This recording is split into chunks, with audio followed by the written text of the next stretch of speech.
الله أكبر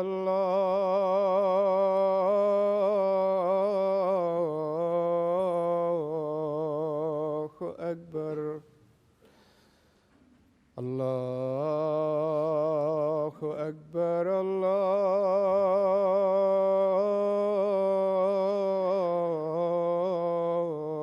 الله أكبر. أشهد أن لا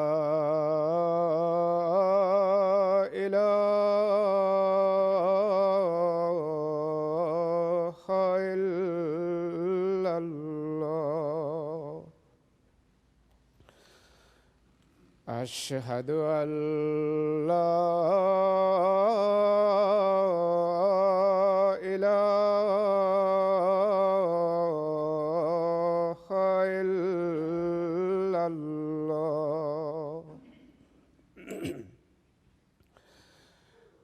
أشهد أن محمدًا رسول الله.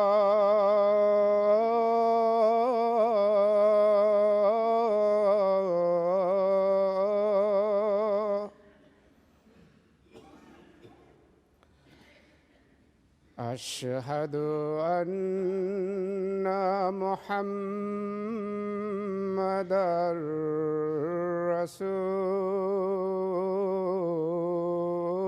الله. حي على الصلاة.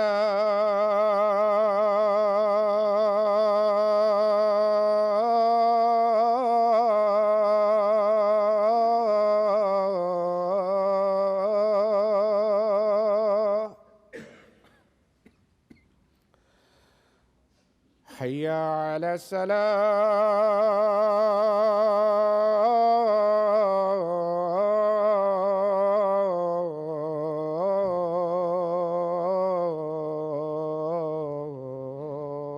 الصلاة. حي على الفلاح.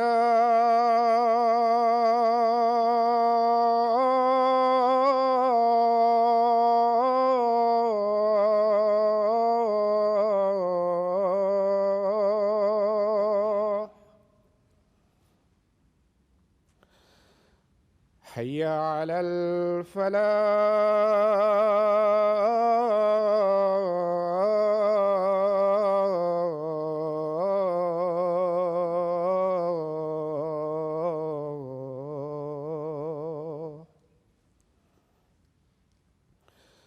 الله أكبر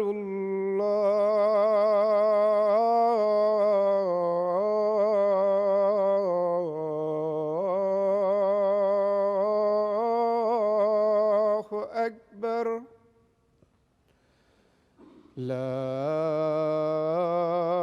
إله إلا الله.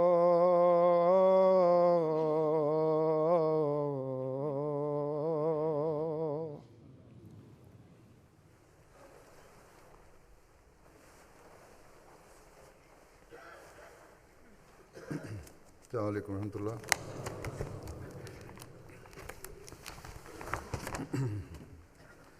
أشهد أن لا إله إلا الله وحده لا شريك له وأشهد أن محمدًا عبده ورسوله. أما بعد فأعوذ بالله من الشيطان الرجيم. بسم الله الرحمن الرحيم. الحمد لله رب العالمين. الرحمن الرحيم. مالك يوم الدين. إياك نعبد وإياك نستعين. اهدنا الصراط المستقيم صراط الذين أنعمت عليهم غير المغضوب عليهم ولا الضالين.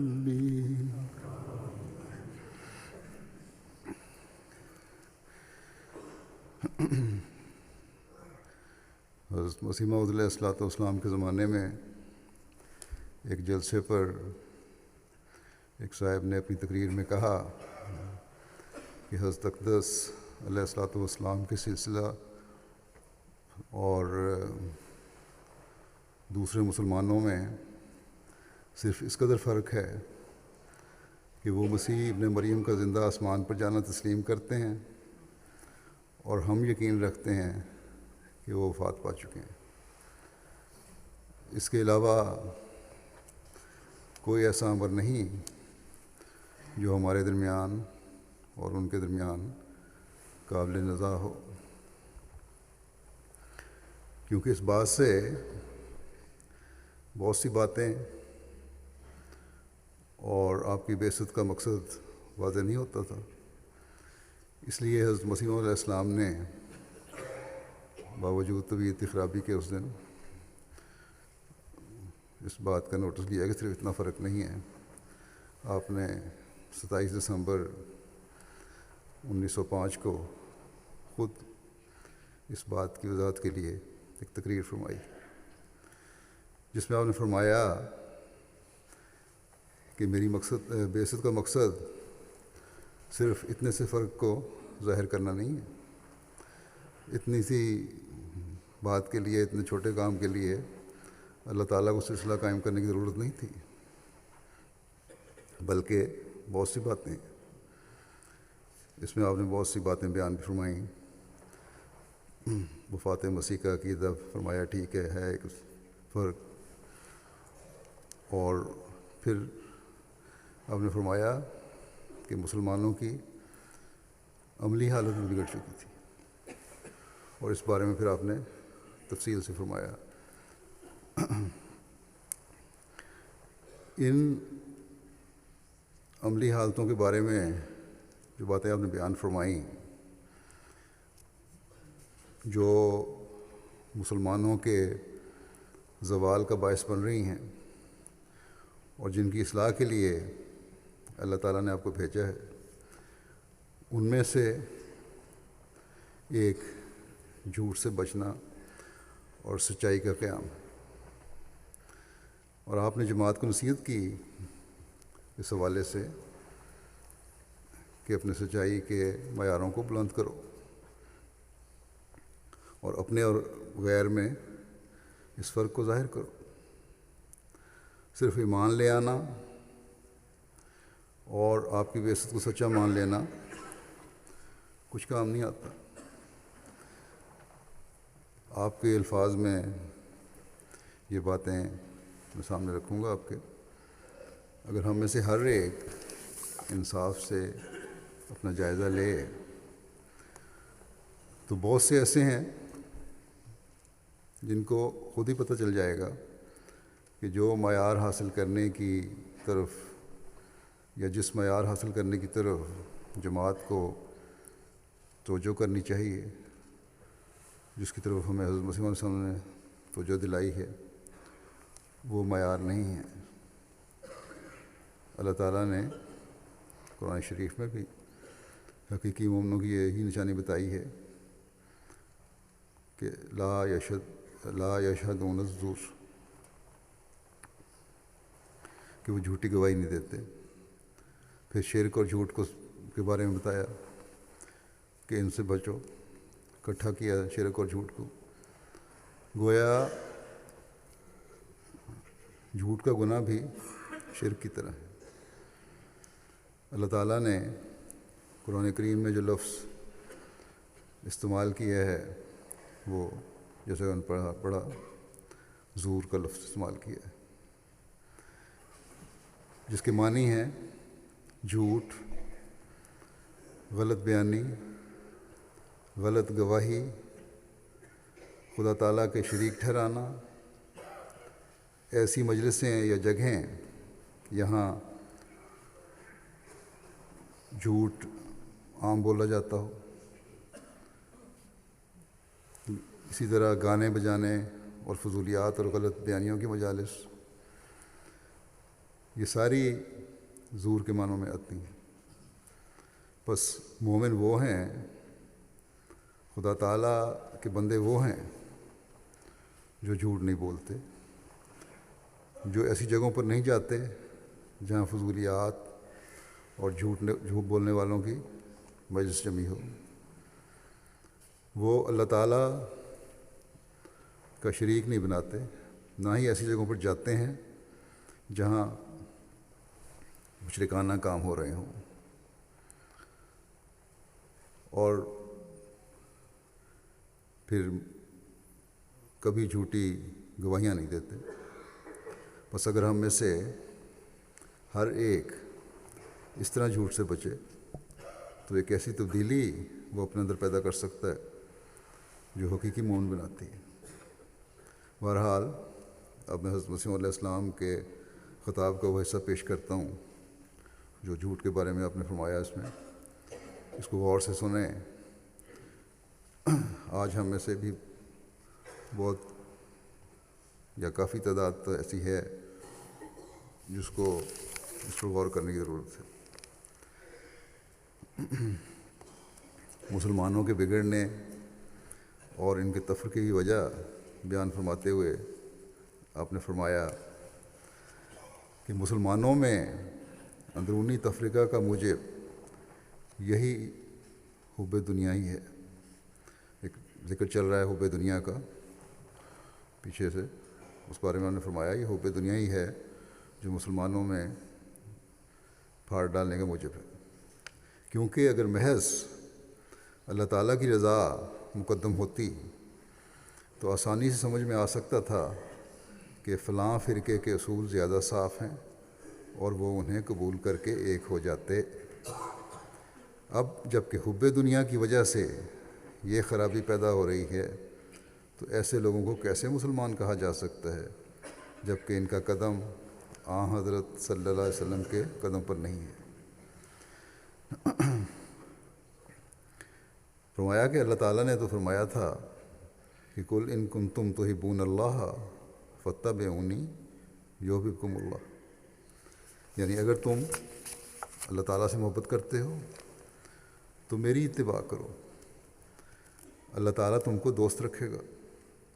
اب اس حب اللہ کے بجائے اور اتباع رسول صلی اللہ علیہ وسلم کے بجائے حب دنیا کو مقدم کیا گیا۔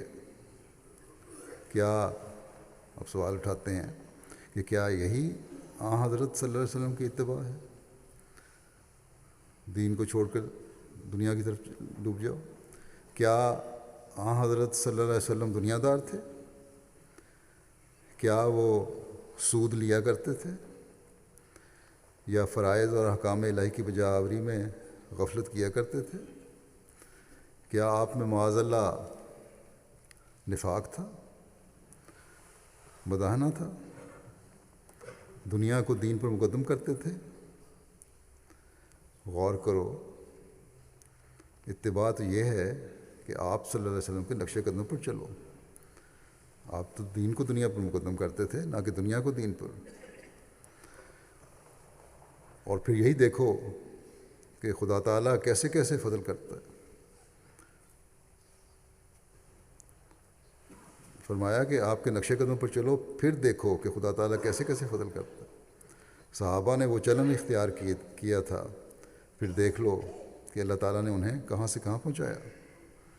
انہوں نے دنیا پر لات مار دی تھی اور بالکل حب دنیا سے الگ ہو گئے تھے۔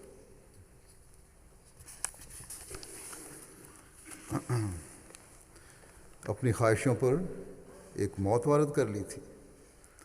اب تم اپنی حالت کا ان سے مقابلہ کر کے دیکھ لو، کیا انہی کے قدموں پر ہو؟ افسوس اس وقت لوگ نہیں سمجھتے کہ خدا تعالیٰ ان سے کیا چاہتا ہے۔ راس و کل خطیہ نے بہت سے بچے دے دیے۔ فرمایا کہ کوئی شخص عدالت میں جاتا ہے تو 2 آنے لے کر جھوٹی گواہی دے دینے میں ذرا شرم و حیا نہیں کرتا۔ کیا وکلاء قسم کھا کر کہہ سکتے ہیں کہ سارے کے سارے گواہ سچے پیش کرتے ہیں؟ حضرت خلیفۃ مسیح ثانی نے حضرت مرزا سلطان احمد صاحب کے حوالے سے ایک واقعہ بیان کیا۔ وہ مجسٹریٹ تھے، کہتے ہیں ایک دفعہ میرے پاس ایک شخص آیا جس کو میں جانتا تھا، تاریخ تھی، گواہوں کی پیشی ہونی تھی۔ اس نے کہا کہ مجھے اگلی تاریخ دے دیں، میرے گواہ نہیں حاضر ہوئے۔ تو حضرت مرزا سلطان احمد صاحب نے اسے مذاق سے کہا کہ میں تو تمہیں بڑا عقل مند سمجھتا تھا، تم تو بڑے بیوقوف نکلے، باہر گواہ کہاں سے تم نے لانے ہیں؟ باہر جاؤ، کسی کو 8 آنے روپیہ دو تو تمہارا گواہ بن کے آ جائیں گے۔ خیر وہ شخص باہر چلا گیا اور تھوڑی دیر بعد 2-3 آدمی لے آیا گواہ، اور گواہ سے جب جرا کرتے تھے حضرت سلطان احمد صاحب تو وہ بڑی جواب دیتا، ہاں میں نے دیکھا اس طرح واقعہ ہوا، اس طرح واقعہ ہوا۔ حضرت مرزا سلطان احمد صاحب کہتے ہیں کہ میں دل میں ہنس رہا تھا، بلکہ اس کے سامنے ہنس رہا تھا کہ میرے کہنے پہ یہ باہر گیا ہے، گواہ لے کے آیا، اور گواہ آپ کتنی صفائی سے میرے سامنے جھوٹ بول رہے ہیں، اور خدا کی قسم کھا کر قرآن ہاتھ میں پکڑ کے جھوٹ بول رہے ہیں۔ تو اس کے بعد میں نے جب گواہی دے دی میں نے انہیں کہا تمہیں شرم نہیں آتی کہ قرآن ہاتھ میں پکڑ کے قرآن کے اوپر گواہی دے رہے ہو، اور میں نہیں تم یہ میرے سامنے لے کے آئے ہو؟ تو یہ گواہوں کا حال ہے، اور یہ آج بھی یہی حال ہے۔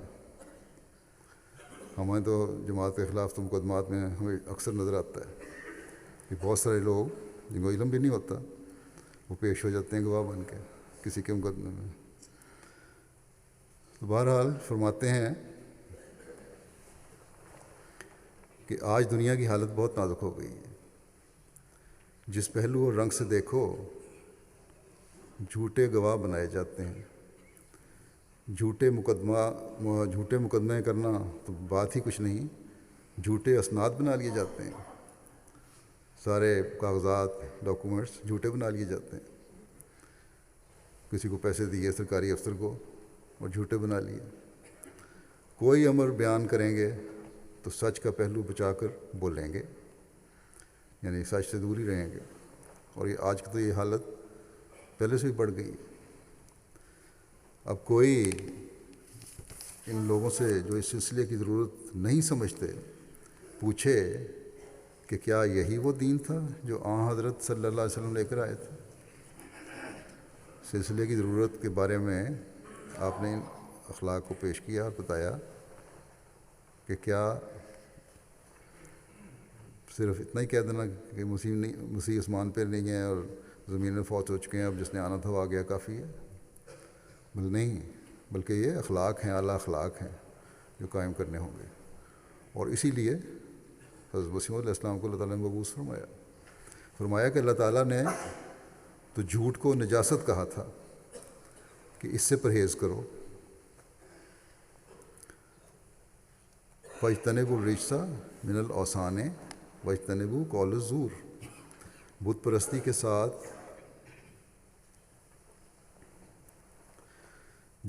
کے ساتھ اس جھوٹ کو ملایا ہے۔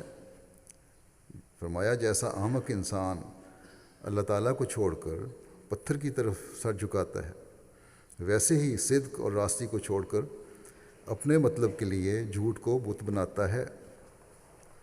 یہی وجہ ہے کہ اللہ تعالیٰ نے اس کو بت پرستی کے ساتھ ملایا اور اس سے نسبت دی، جیسے ایک بت پرست بت سے نجات چاہتا ہے، جھوٹ بولنے والا بھی اپنی طرف سے بت بناتا ہے اور سمجھتا ہے کہ بت کے ذریعے نجات ہو جاوے گی۔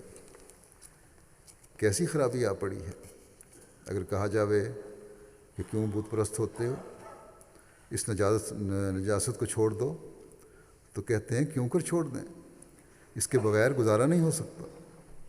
اس سے بڑھ کر اور کیا بدقسمتی ہوگی کہ جھوٹ پر اپنا مدار سمجھتے ہیں، مگر میں تمہیں یقین دلاتا ہوں کہ آخر سچ ہی کامیاب ہوتا ہے، بھلائی اور فتح اسی کی ہے۔ پھر اپنا ایک واقعہ بیان فرماتے ہیں حضرت مسیح علیہ السلام، فرمایا کہ 27-28 سال کا عرصہ گزرا یا شاید اس سے کچھ زیادہ ہوگا کہ اس عاجز نے اسلام کی تائید میں آریوں کے مقابلے میں ایک عیسائی کے مطبع میں، جس کا نام ریلیا رام تھا اور وکیل بھی تھا اور امرتسر میں رہتا تھا، اور اس کا ایک اخبار بھی نکلتا تھا، ایک مضمون بغیر طبع ہونے کے ایک پیکٹ کی صورت میں، جس کی دونوں طرفیں کھلی تھیں، بھیجا۔ اب یہ واقعہ کئی لوگوں نے ہم سے سنا ہوا ہے، بیان بھی کرتے ہیں، لیکن صرف بیان کرتے ہیں، عمل ہمیں سے بھی باز نہیں کر رہے ہوتے۔ فرمایا کہ اور اس پیکٹ میں ایک خط بھی رکھ دیا۔ چونکہ خط میں ایسے الفاظ تھے جن میں اسلام کی تائید اور دوسرے مذاہب کے بطلان کی طرف اشارہ تھا، اور مضمون کے چھاپ دینے کے لیے تاکید بھی تھی، اس لیے وہ عیسائی مخالفت مذہب کی وجہ سے افروختہ ہوا، اور اتفاقاً اس کو دشمنانہ حملے کے لیے یہ موقع ملا کہ کسی علیحدہ خط کا پیکٹ میں رکھنا قانوناً ایک جرم تھا جس کی اس عاجز کو کچھ بھی اطلاع نہ تھی، اور ایسے جرم کی سزا میں قوانین ڈاک کی روح سے 500 روپے جرمانہ یا 6 ماہ تک قید ہے۔ سو اس نے مخبر بن کر افسران ڈاک سے اس عاجز پر مقدمہ دائر کرا دیا، اور قبل اس کے کہ جو مجھے اس مقدمے کی کچھ اطلاع ہو، رویا میں اللہ تعالیٰ نے میرے پر ظاہر کیا کہ ریلیا رام وکیل نے ایک سانپ میرے کاٹنے کے لیے مجھ کو بھیجا ہے، اور میں نے اسے مچھلی کی طرح تل کر واپس بھیج دیا۔ میں جانتا ہوں کہ یہ اس بات کی طرف اشارہ تھا کہ آخر وہ مقدمہ جس طرز سے عدالت میں فیصلہ پایا وہ ایک ایسی نظیر ہے جو وکیلوں کے کام آ سکتی ہے۔ غرض میں اس جرم میں صدر ضلع گرداسپور میں طلب کیا گیا، اور جن جن وکلاء سے مقدمے کے لیے مشورہ لیا گیا انہوں نے یہی مشورہ دیا کہ بجز دروغ گوئی کے، جھوٹ بولنے کے اور کوئی راہ نہیں، اور یہ صلاح دی کہ اس طرح اظہار دے دو کہ ہم نے پیکٹ میں خط نہیں ڈالا، ریلیا رام نے خود ڈال دیا ہوگا، اور نیز بطور تسلی دہی کے کہا کہ ایسا بیان کرنے سے شہادت پر فیصلہ ہو جائے گا اور 2-4 جھوٹے گواہ کو دے کر بریت ہو جائے گی۔ یعنی حضرت مسیح علیہ السلام کو وکیل مشورہ دے رہے ہیں کہ جھوٹے گواہ پیش کرو، ورنہ وکیلوں نے کہا کہ صورت مقدمہ سخت مشکل ہے اور کوئی طریق رہائی کا نہیں ہے۔ مگر حضرت مسیح علیہ السلام فرماتے ہیں میں نے ان سب کو جواب دیا کہ میں کسی حالت میں راستی کو چھوڑنا نہیں چاہتا، جو ہوگا سو ہوگا۔ تب اسی دن یا دوسرے دن مجھے ایک انگریز کی عدالت میں پیش کیا گیا، اور میرے مقابل پر ڈاک خانہ جات کے افسر بحیثیت سرکاری مدعی ہونے کے حاضر ہوا۔ اس وقت حاکم عدالت نے اپنے ہاتھ سے میرا اظہار لکھا، اور سب سے پہلے مجھ سے یہی سوال کیا کہ کیا یہ خط تم نے اپنے پیکٹ میں رکھ دیا تھا، اور یہ خط اور یہ پیکٹ تمہارا ہے؟ تب میں نے بلا توقف جواب دیا کہ یہ میرا ہی خط اور میرا ہی پیکٹ ہے، اور میں نے اس خط کو پیکٹ کے اندر رکھ کر روانہ کیا تھا، مگر میں نے گورنمنٹ کی نقصان رسانی موصول کے لیے بدنیتی سے یہ کام نہیں کیا تھا، حکومت کو نقصان پہنچانے کے لیے، اس کے پیسے ہضم کرنے کے لیے کام نہیں کیا تھا، بلکہ میں نے اس خط کو اس مضمون سے کچھ علیحدہ نہیں سمجھا، اور نہ اس میں کوئی نج کی بات تھی۔ اس بات کو سنتے ہی خدا تعالیٰ نے اس انگریز کے دل کو میری طرف پھیر دیا، اور میرے مقابل پر افسر ڈاک خانہ جات نے بہت شور مچایا اور لمبی لمبی تقریریں انگریزی میں کیں جن کو میں نہیں سمجھتا تھا، مگر اس قدر میں سمجھتا تھا کہ ہر ایک تقریر کے بعد زبان انگریزی میں وہ حاکم نو کر کے اس کی سب باتوں کو رد کر دیتا تھا۔ انجام کار جب وہ افسر مدعی اپنی تمام وجوہ پیش کر چکا اور اپنے تمام بخارات نکال چکا تو حاکم نے فیصلہ لکھنے کی طرف توجہ کی، اور شاید 1 یا 1.5 سطر لکھ کر مجھ کو کہا کہ اچھا آپ کے لیے رخصت ہے۔ یہ سن کر میں عدالت کے کمرے سے باہر ہوا اور اپنے محسن حقیقی کا شکر بجا لایا جس نے ایک افسر انگریز کے مقابل پر مجھ کو ہی فتح بخشی، اور میں خوب جانتا ہوں کہ اس وقت صدق کی برکت سے خدا تعالیٰ نے اس بلا سے مجھ کو نجات دی۔ میں نے اس سے پہلے یہ خواب بھی دیکھی تھی کہ ایک شخص نے میری ٹوپی اتارنے کے لیے ہاتھ مارا۔ میں نے کہا کیا کرنے لگا ہے؟ تب اس نے ٹوپی کو میرے سر پر ہی رہنے دیا کہ خیر ہے خیر ہے۔ حضرت مسیح علیہ السلام فرماتے ہیں کہ میں کیوں کر کہوں کہ جھوٹ کے بغیر گزارا نہیں؟ ایسی باتیں نری بےہودگیاں ہیں۔ سچ تو یہ ہے کہ سچ کے بغیر گزارا نہیں۔ میں اب تک بھی جب اپنے اس واقعے کو یاد کرتا ہوں ایک مزہ آتا ہے۔ یہ ڈاک خانے والا واقعہ ہے، عدالت والا واقعہ۔ فرمایا کہ میں اس واقعے کو یاد کرتا ہوں تو ایک مزہ آتا ہے کہ خدا تعالیٰ کے پہلو کو اختیار کیا، اس نے ہماری رعایت رکھی، اور ایسی رعایت رکھی جو بطور نشان کے ہو گئی۔ من یتوکل علی اللہ فہو حسبہ، جو اللہ تعالیٰ پر مکمل توکل کرتا ہے اللہ تعالیٰ اس کے لیے کافی ہو جاتا ہے۔ حضرت مسیح علیہ السلام فرماتے ہیں کہ یقیناً یاد رکھو جھوٹ جیسی کوئی منحوس چیز نہیں۔ عام طور پر دنیا دار کہتے ہیں کہ سچ بولنے والے گرفتار ہو جاتے ہیں، مگر میں کیوں کر اس کو باور کروں؟ مجھ پر 7 مقدمے ہوئے ہیں، اور خدا تعالیٰ کے فضل سے کسی ایک میں بھی مجھے جھوٹ کہنے کی ضرورت نہیں پڑی۔ کوئی بتائے کہ کسی ایک میں بھی خدا تعالیٰ نے مجھے شکست دی ہو۔ اللہ تعالیٰ تو آپ سچائی کا حامی اور مددگار ہے۔ یہ ہو سکتا ہے کہ وہ راست باز کو سزا دے؟ یہ کس طرح ہو سکتا ہے؟ اگر ایسا ہو تو دنیا میں پھر کوئی شخص سچ بولنے کی جرت نہ کرے، اور خدا تعالیٰ پر سے ہی اعتقاد اٹھ جائے۔ راست باز تو زندہ ہی مر جاویں۔ پھر آپ فرماتے ہیں کہ اصل بات یہ ہے کہ سچ بولنے سے جو سزا پاتے ہیں وہ سچ کی وجہ سے نہیں ہوتی۔ اگر کسی نے سچ بولا کسی مقدمے میں یا کسی وجہ سے اس کو اگر کوئی سزا ملی ہے تو اس وجہ سے نہیں ملی کہ اس نے سچ بولا تھا، اگر جھوٹ بولتا تو سزا نہ ملتی، بلکہ فرمایا وہ سزا ان کی بعض اور مخفی در مخفی بدکاریوں کی ہوتی ہے، جو دوسرے گناہ کیے ہوتے ہیں، چھپے ہوئے گناہ کیے ہوتے ہیں، بعض دفعہ ان کی سزا ہوتی ہے، اور کسی اور جھوٹ کی ہوتی ہے۔ خدا تعالیٰ کے پاس تو ان کی بدیوں اور شرارتوں کا ایک سلسلہ ہوتا ہے، ان کی بہت سی خطائیں ہوتی ہیں، اور کسی نہ کسی میں وہ سزا پا لیتے ہیں۔ فرمایا اس کے بعد بیان کرتے ہوئے کہ کس طرح بعض دفعہ دنیا میں بھی ہم دیکھتے ہیں کہ ایک چھوٹی سی بات ہوتی ہے، اس کی سزا بڑی مل رہی ہوتی ہے۔ ایک واقعہ بیان فرماتے ہیں کہ میرے ایک استاد گل علی شاہ بٹالے کے رہنے والے تھے۔ وہ شیر سنگھ کے بیٹے پرتاپ سنگھ کو بھی پڑھایا کرتے تھے۔ انہوں نے بیان کیا کہ ایک مرتبہ شیر سنگھ نے اپنے باورچی کو محض نمک مرچ کی زیادتی پر بہت مارا، تو چونکہ وہ بڑے سادہ مزاج تھے، یہ استاد جو تھے گل علی شاہ صاحب، انہوں نے شیر سنگھ کو کہا کہ آپ نے بڑا ظلم کیا، اس کو مار کے بیچارے نمک ہی زیادہ کھانے میں ڈالا تھا نا۔ اس پر شیر سنگھ نے کہا مولوی جی کو خبر نہیں، اس نے میرا 100 بکرا کھایا ہے۔ اسی طرح پر انسان کی بدکاریوں کا ایک ذخیرہ ہوتا ہے، اور وہ کسی ایک موقع پر پکڑا جا کر سزا پاتا ہے۔ فرمایا جو شخص سچائی اختیار کرے گا کبھی نہیں ہو سکتا کہ ذلیل ہو، اس لیے کہ وہ خدا تعالیٰ کی حفاظت میں ہوتا ہے، اور خدا تعالیٰ کی حفاظت جیسا اور کوئی محفوظ خدا تعالیٰ کی حفاظت جیسا اور کوئی محفوظ قلعہ اور حصار نہیں ہے۔ لیکن ادھوری بات فائدہ نہیں پہنچا سکتی۔ کیا کوئی کہہ سکتا ہے کہ جب پیاس لگی ہوئی ہو تو صرف ایک قطرہ پی لینا کفایت کرے گا، یا شدت بھوک کے وقت ایک دانہ یا لقمے سے سیر ہو جاوے گا؟ بالکل نہیں، بلکہ جب تک پورا سیر ہو کر پانی نہ پیے یا کھانا نہ کھا لے تسلی نہ ہوگی۔ اسی طرح پر جب تک اعمال میں کمال نہ ہو وہ ثمرات اور نتائج پیدا نہیں ہوتے جو ہونے چاہیے۔ ناقص اعمال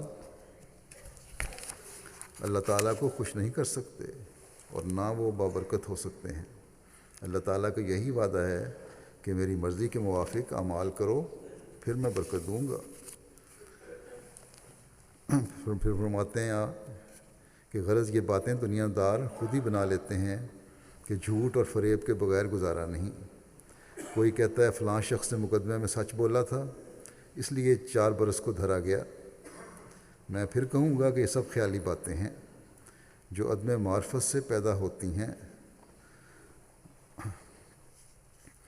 فرمایا کسب کمال کن کہ عزیز جہاں شوی، یعنی کمال حاصل کر تاکہ تو دنیا کا پیارا بن جائے۔ یہ اپنی کمزوریاں ہیں جو جھوٹ بلواتی ہیں۔ اگر نیکیوں کی طرف توجہ ہو اور اس پر بڑھنے کی کوشش کرے انسان، اللہ تعالیٰ پر توکل ہو، تو پھر یہ سزائیں اس طرح نہیں ملا کرتی۔ فرمایا یہ نقص کے نتیجے ہیں، یہ اپنی کمزوریوں کے جو نقص ہیں اس کے نتیجے ہیں کہ سزائیں ملتی ہیں۔ کمال ایسے ثمرات پیدا نہیں کرتا۔ ایک شخص اگر موٹی سی کھدر کے چادر میں کوئی توپا بھرے تو اسے وہ درزی نہیں بن جاوے گا، یعنی کوئی ٹانکا لگا دے کھدر کی چادر میں تو اس کو یہ نہیں کہہ سکتے کہ وہ درزی ہے، بڑا اچھا اس کو سینہ آتا ہے۔ اور یہ لازم نہ آئے گا کہ اعلیٰ درجے کے ریشمی کپڑے بھی وہ سیلے گا۔ اگر اس کو ایسے کپڑے دیے جاویں تو نتیجہ یہی ہوگا کہ وہ انہیں برباد کر دے گا۔ پس ایسی نیکی جس میں گند ملا ہوا ہو کسی کام کی نہیں، خدا تعالیٰ کے حضور اس کی کچھ قدر نہیں، لیکن یہ لوگ اس پر ناز کرتے ہیں اور اس کے ذریعے نجات چاہتے ہیں۔ اگر اخلاص ہو تو اللہ تعالیٰ تو ایک ذرہ بھی کسی نیکی کو ضائع نہیں کرتا۔ اس نے تو خود فرمایا ہے من یعمل مثقال ذرۃ خیرا یرہ، کہ جس نے ذرہ بھر بھی نیکی کی ہوگی وہ اس کا نتیجہ دیکھے گا اور پھل پائے گا۔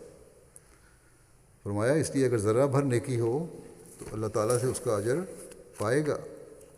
پھر کیا وجہ ہے کہ اس قدر نیکی کر کے پھل نہیں ملتا؟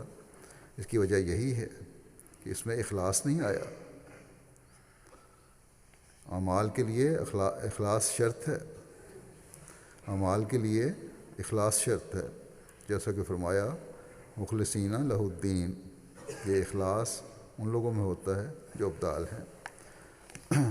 دین کو اللہ تعالیٰ کے لیے خالص کرو، اللہ تعالیٰ فرماتا ہے۔ بس اب یہ سب باتیں ہیں جو حضرت مسیح علیہ السلام نے بیان فرمائی ہیں اور بڑے درد کے ساتھ بیان فرمائی ہیں، اور جیسا کہ میں نے بتایا اس حوالے سے بیان فرمائی ہیں کہ حضرت عیسیٰ علیہ السلام کے آسمان سے آنے یا نہ آنے کے عقیدے سے زیادہ اہم یہ بات ہے کہ اپنے آپ کو شرک سے بکولی پاک کرو اور اپنی عملی حالتوں کو ایسا بناؤ کہ شرک کا شائبہ تک نہ ہو۔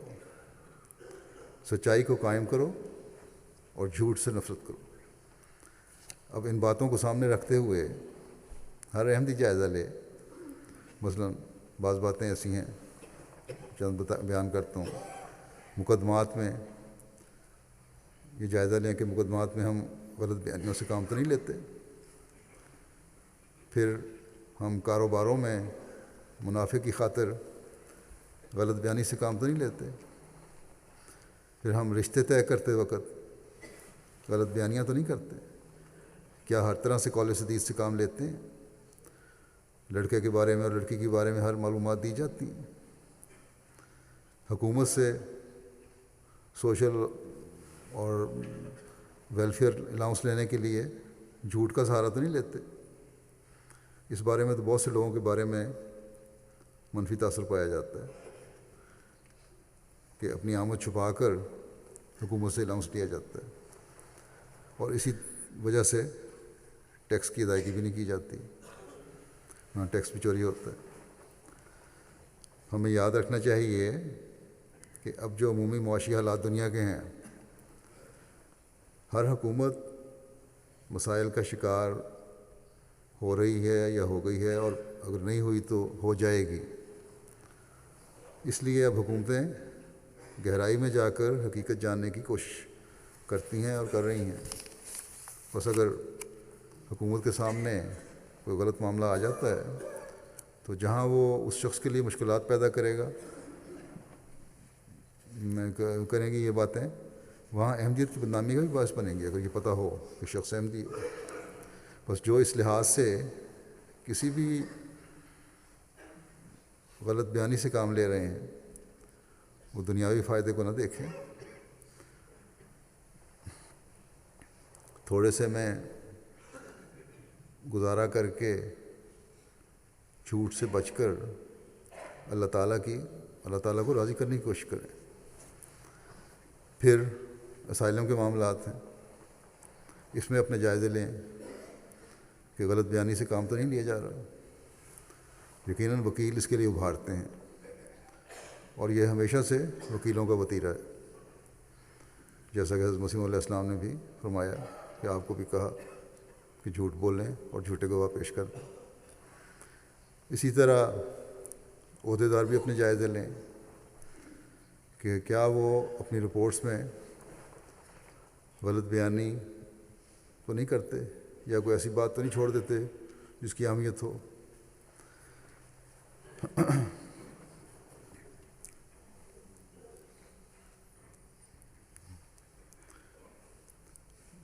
بعض دفعہ اگر جھوٹ نہ بھی بولا جائے، پہلے ہی میں نے کہا تھا ایک دفعہ ایک خطبے میں، لیکن پوری طرح قول حدیث سے اگر کام نہ لیا جائے تو وہ بھی غلط ہے.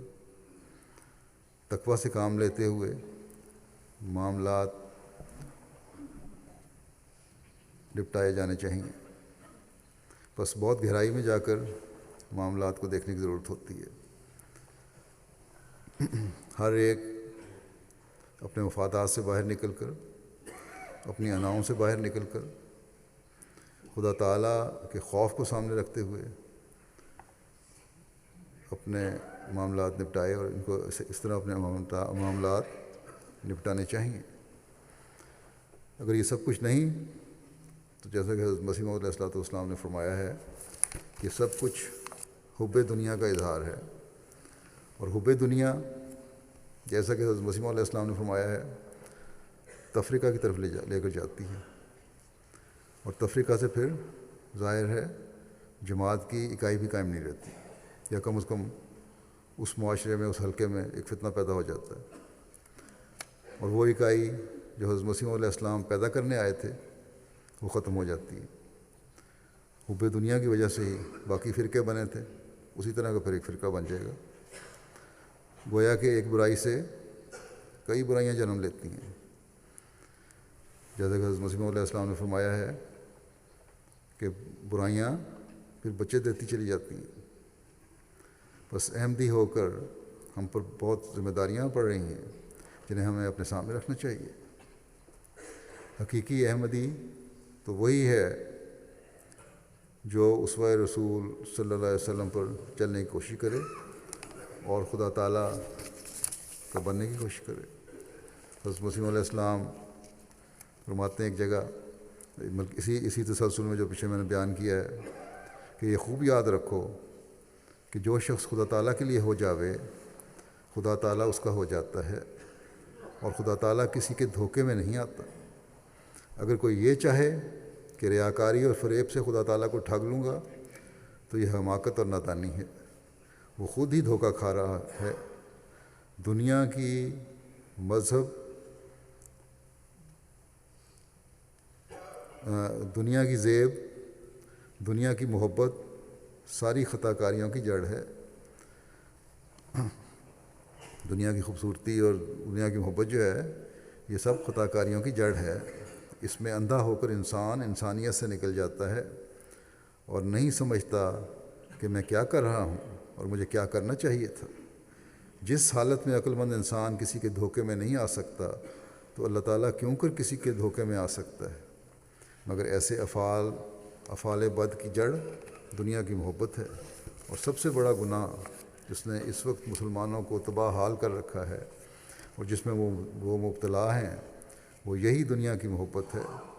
سوتے جاگتے، اٹھتے بیٹھتے، چلتے پھرتے، ہر وقت لوگ اسی غم و ہم میں پھنسے ہوئے ہیں، اور اس وقت کا لحاظ اور خیال بھی نہیں کہ جب قبر میں رکھے جائیں گے. ایسے لوگ اگر اللہ تعالیٰ سے ڈرتے اور دین کے لیے ذرا بھی ہم و غم رکھتے تو بہت کچھ فائدہ اٹھا لیتے. فرمایا سعدی کہتا ہے، شاعر فارسی میں کہا کہ گر وزیر از خدا بترسیدے، کاش وزیر خدا سے ڈرتا. ملازم لوگ تھوڑی سی نوکری کے لیے اپنے کام میں کیسے چست و چلاک ہوتے ہیں، لیکن جب نماز کا وقت آتا ہے تو ذرا ٹھنڈا پانی دیکھ کر ہی رہ جاتے ہیں۔ ایسی باتیں کیوں پیدا ہوتی ہیں؟ اس لیے کہ اللہ تعالیٰ کی عظمت دل میں نہیں ہوتی۔ اگر خدا تعالیٰ کی کچھ بھی عظمت ہو اور مرنے کا خیال اور یقین ہو تو ساری سستی اور غفلت جاتی رہے۔ اس لیے خدا تعالیٰ کی عظمت کو دل میں رکھنا چاہیے اور اس سے ہمیشہ ڈرنا چاہیے۔ اس کی گرفت خطرناک ہوتی ہے، وہ چشم پوشی کرتا ہے اور درگزر فرماتا ہے، لیکن جب کسی کو پکڑتا ہے تو پھر بہت سخت پکڑتا ہے، یہاں تک کہ لا یخاف عقباہا، پھر وہ اس عمر کی بھی پرواہ نہیں کرتا کہ اس کے پچھلوں کا کیا حال ہوگا۔ برخلاف اس کے جو لوگ اللہ تعالیٰ سے ڈرتے اور اس کی عظمت کو دل میں جگہ دیتے ہیں، خدا تعالیٰ ان کو عزت دیتا اور خود ان کے لیے ایک سپر ہو جاتا ہے۔ حدیث میں آیا ہے من کان للہ کان اللہ لہ، یعنی جو شخص اللہ تعالیٰ کے لیے ہو جاوے اللہ تعالیٰ اس کا ہو جاتا ہے۔ مگر افسوس یہ ہے کہ جو لوگ اس طرف توجہ بھی کرتے ہیں اور خدا تعالیٰ کی طرف آنا چاہتے ہیں، ان میں سے اکثر یہی چاہتے ہیں کہ ہتھیلی پر سرسوں جماتی جاوے، وہ نہیں جانتے کہ دین کے کاموں میں کس قدر صبر اور حوصلے کی حاجت ہے۔ اور تعجب تو یہ ہے کہ وہ دنیا جس کے لیے وہ رات دن مرتے اور ٹکریں مارتے ہیں، اس کے کاموں کے لیے تو برسوں انتظار کرتے ہیں۔ کسان بیج بو کر کتنے عرصے تک منتظر رہتا ہے، لیکن دین کے کاموں میں آتے ہیں تو کہتے ہیں کہ پھونک مار کر ولی بنا دو، اور پہلے ہی دن چاہتے ہیں کہ عرش پر پہنچ جاویں، حالانکہ نہ اس راہ میں کوئی محنت اور مشقت اٹھائی اور نہ کسی ابتلا کے نیچے آئے۔ فرمایا کہ خوب یاد رکھو کہ اللہ تعالیٰ کا یہ قانون اور آئین نہیں ہے جہاں ہر ترقی تدریجی ہوتی ہے، اور خدا تعالیٰ نری اتنی باتوں سے خوش نہیں ہو سکتا کہ ہم کہہ دیں کہ ہم مسلمان ہیں یا مومن ہیں۔ چنانچہ اس نے فرمایا ہے کہ احسب الناس ان یترکوا ان یقولوا آمنا وہم لا یفتنون، یعنی کیا یہ لوگ گمان کر بیٹھے ہیں کہ اللہ تعالیٰ اتنا ہی کہنے پر راضی ہو جاوے اور یہ لوگ چھوڑ دیے جاویں کہ وہ کہہ دیں کہ ہمیں مان لائے اور ان کی کوئی آزمائش نہ ہو؟ یہ امر سنت اللہ کے خلاف ہے کہ پھونک مار کر ولی اللہ بنا دیا جاوے۔ اگر یہی سنت ہوتی تو پھر حضرت صلی اللہ علیہ وسلم ایسا ہی کرتے اور پھر اپنے جانثار صحابہ کو پھونک مار کر ولی بنا دیتے، ان کو امتحان میں ڈلوا کر ان کے سر نہ کٹواتے، اور خدا تعالیٰ ان کی نسبت یہ نہ فرماتا کہ منہم من قضا نحبہ ومنہم من ینتظر وما بدلوا تبدیلا۔ بس ان میں سے وہ بھی ہے جس نے اپنی منت کو پورا کیا، اور ان میں سے وہ بھی ہیں جو بھی انتظار کر رہے ہیں۔ آپ نے فرمایا جب دنیا بغیر مشکلات اور محنت کے ہاتھ نہیں آتی تو عجیب بے وقوف ہے وہ انسان جو دین کو حلوہ بے دودھ سمجھتا ہے۔ یہ تو سچ ہے کہ دین سہل ہے، مگر ہر نعمت مشقت کو چاہتی ہے۔ بائیں اسلام نے تو ایسی مشقت بھی نہیں رکھی۔ ہندوؤں میں دیکھو کہ ان کے جوگیوں اور سنیاسیوں کو کیا کیا کرنا پڑتا ہے، کہیں ان کی کمریں ماری جاتی ہیں، کوئی ناخن بڑھاتا ہے۔ ایسا ہی عیسائیوں میں رہبانیت تھی۔ اسلام نے ان باتوں کو نہیں رکھا، بلکہ اس نے یہ تعلیم دی ہے کہ قد افلح من زکاہا، یعنی نجات پا گیا وہ شخص جس نے تزکیہ نفس کیا، یعنی جس نے ہر قسم کی بدعت، فسق و فجور، نفسانی جذبات سے خدا تعالیٰ کے لیے الگ کر لیا اور ہر قسم کی نفسانی لذات کو چھوڑ کر خدا تعالیٰ کی راہ میں تکالیف کو مقدم کر لیا۔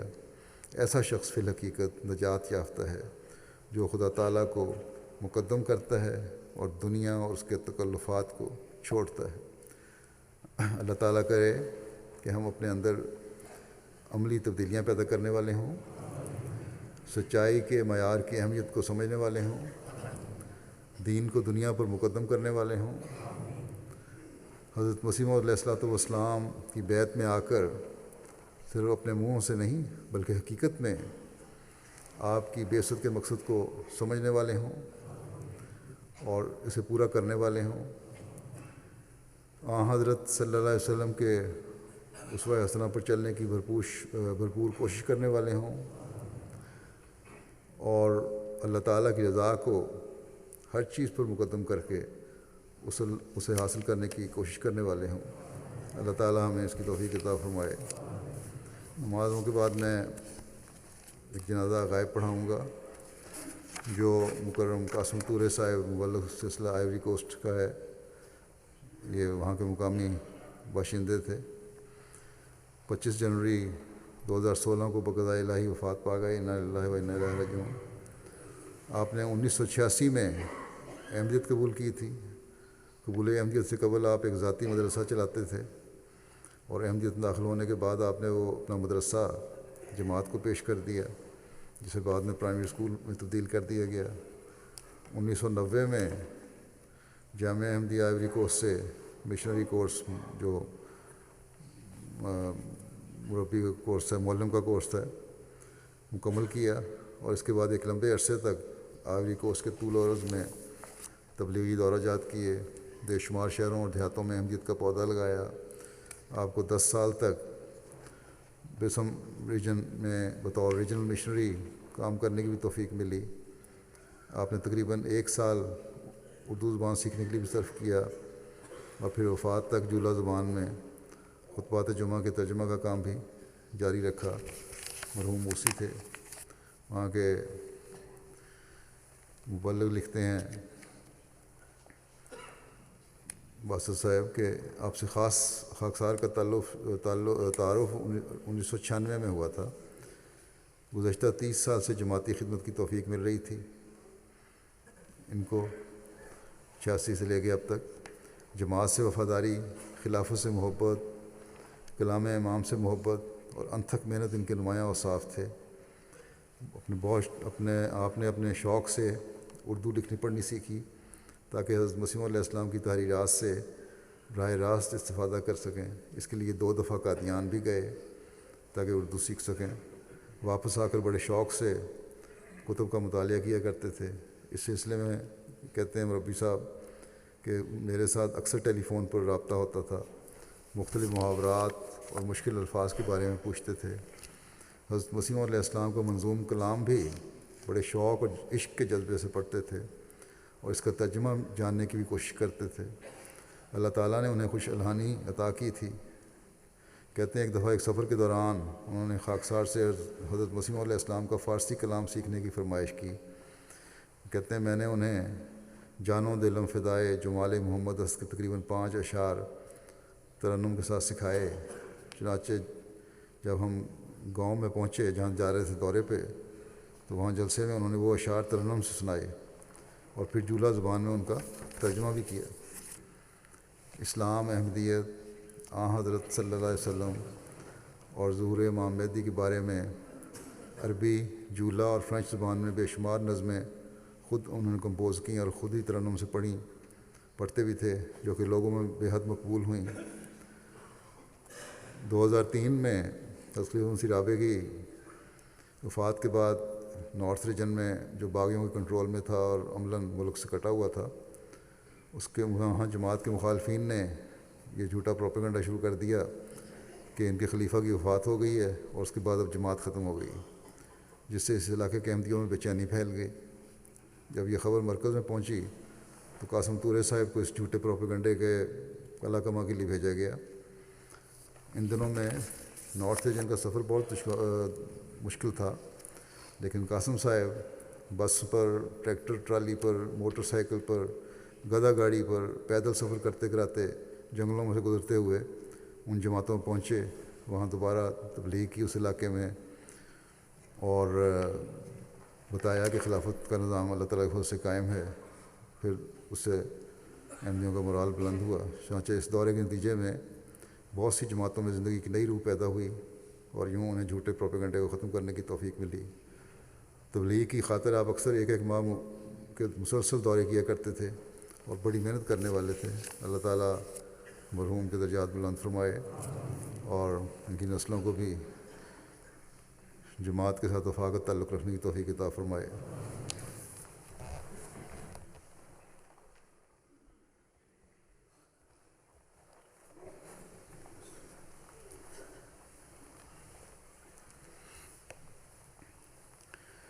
الحمد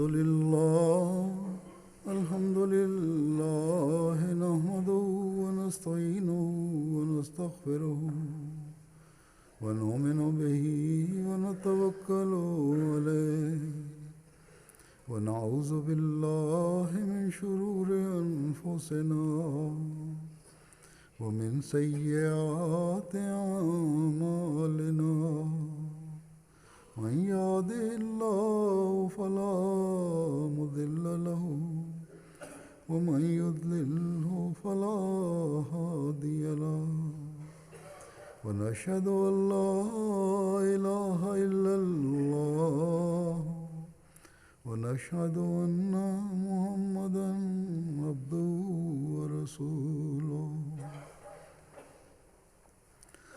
عباد الله رحمكم الله إن الله يأمر بالعدل والإحسان وإيتاء ذي القربى وينهى عن الفحشاء والمنكر والبغي يعظكم لعلكم تذكرون اذكروا الله يذكركم وادعوه يستجب لكم ولذكر الله أكبر